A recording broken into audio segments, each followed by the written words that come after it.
Meg Griffin is one of the most underutilized and underappreciated characters in Family Guy, if not all of adult animation.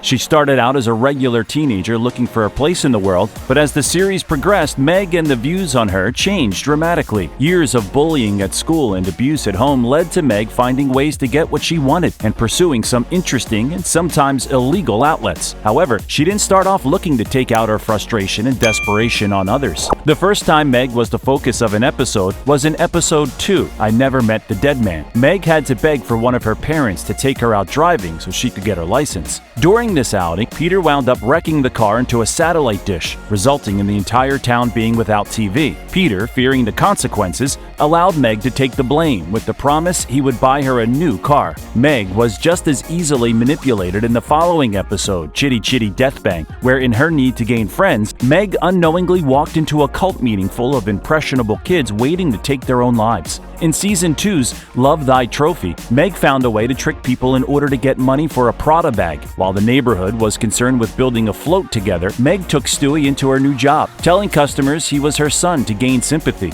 That alone wouldn't be so awful, but Meg then guilted people into giving her large tips by spreading around that she had to feed Stewie dog food and that he was a crack baby. I love crack. I'm absolutely cuckoo for crack. Resulting in Stewie briefly being taken from the Griffin home. In episode 12 of this season, 15 Minutes of Shame, Meg displayed more of her cunning nature. After her family embarrassed her at her slumber party, Meg decided to trick them into attending Diane's talk show in an effort to get her family to see how much they embarrassed her.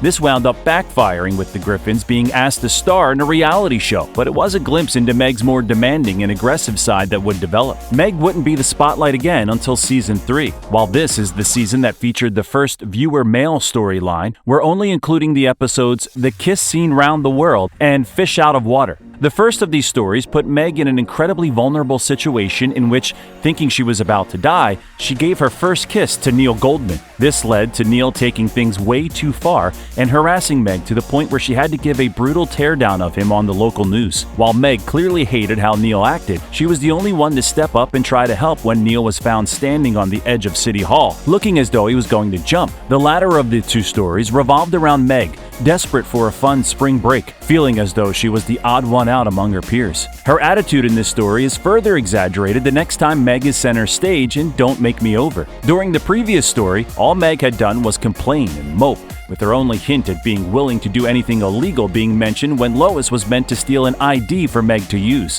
However, this entitled, pouty demeanor would be presented tenfold after Meg got a makeover in an attempt to boost her self-esteem. This wound up working a little too well, as not only did Meg get the attention she craved from people, but she was also thrust into the limelight, singing with her family in a small band. During these early seasons, Lois was still in the role of a protective and nurturing parent, and so protested seeing her daughter exploited for sales. Meg, on the other hand, had demanded Lois back off and allow her to make her own decisions. Unfortunately, this led to Meg being humiliated during a skit for SNL in which she slept with one of the cast members. This would be the last real episode where her parents came to her defense, as Lois comforted Meg and Peter burst on the set to beat up the man that slept with his daughter. This would be a far cry from how they behaved towards Meg going forward. What's going on?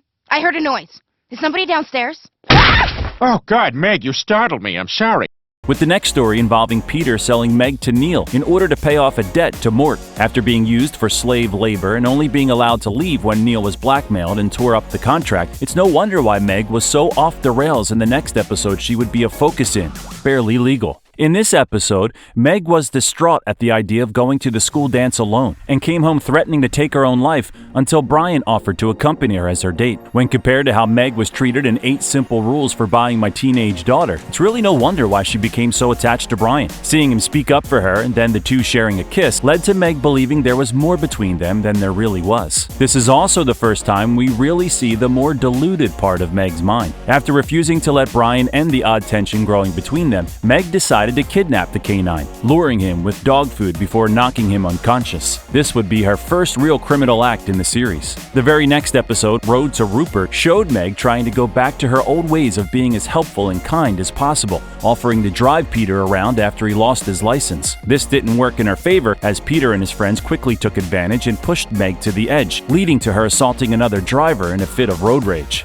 In Season 8's Dial Meg for Murder, Meg was revealed to be in a relationship with a prisoner. After Luke was caught by Joe, Meg was also arrested for harboring a fugitive. This experience had hardened Meg to the point that when she was released, she terrorized her family and peers, going as far as to crack open students' skulls with a pillowcase full of sodas and smashing Peter's teeth on the stairs. What made this even worse was that Meg had even admitted that her main motivation for embracing the criminal mindset was to no longer be a victim to everyone else's harassment. I was just so tired of being everyone's whipping girl that it felt kind of good to do some of the whipping. This is made all the more upsetting when we realized the next time Meg got a substantial amount of screen time wouldn't be until Season 10 in Seahorse Seashell Party. This has quickly become one of the most iconic moments in the series. Seeing Meg finally lash out at her family and express her anger at being neglected and abused was incredibly satisfying, but it all came crashing down by the time the credits rolled. Meg had made the difficult choice to continue being the target of her family's frustration in order to keep them from attacking one another. The next time Meg strayed was in Season 11's Friends Without Benefits. During this, Meg became obsessed with their classmates. After learning he was gay and into Chris, Meg had tried convincing Chris to sleep with Kent and tell her about it. When Chris refused, Meg had the opportunity to let the whole thing go. Instead, she decided to go to Quagmire for roofies to use on Chris. Luckily, she decided not to go through with it, but the fact that she was willing to try earned the D to mention. In A Fistful of Meg, there was a brief shot at the contents of her locker. We see a small child address Meg as her mom, before Meg demands to know what the child was doing out of their box. What are you doing out of your box? Meg then slammed her books into the child as she rushed to close the locker back up. The next time Meg was seen breaking the rules, it was much more tame, simply asking that Brian take the SATs for her. This trend of being far more calm goes on for a while, with Meg helping Peter stand up to his sister and helping Patty avoid being used by Brian. However, in Season 15 this trend was broken. The Peter principal gave Meg an opportunity to use her father's new position of power to punish her peers for being cruel to her and her friends. This level of brutality towards her classmates escalated in the D in Apartment 23. After Brian posted an insensitive and racist post on Twitter, Meg and Chris found themselves surrounded by a bunch of angry teens. Chris lashed out by smacking a tray into the side of a student's face, causing the Kingsman-inspired fight that followed, in which Meg and Chris viciously injured and murdered dozens of kids. Meg would take more lives in Season 17 when she gave up her spot competing in the Olympic Games in order to save Peter. In an impressive feat, Meg shot down several soldiers as she broke into the prison and freed Peter. Most recently, in Season 20's Hard-Boiled Meg, she caused not only countless injuries and a ton of collateral damage, but numerous deaths. What's worse is by the end of this episode, Meg realized that she wasn't doing this with Seymour as she had thought, learning that she had made him up in her time of loneliness. The chances of Meg becoming more erratic and violent is very likely considering the pattern. While Meg is often written off as an unwanted member of the Griffin family, it's easy to see where all of this rage and loneliness come from. What do you all think? What do you predict for Meg's future? Do you think she should be given any leniency for her crimes? Let us know in the comments. Until next time, take care.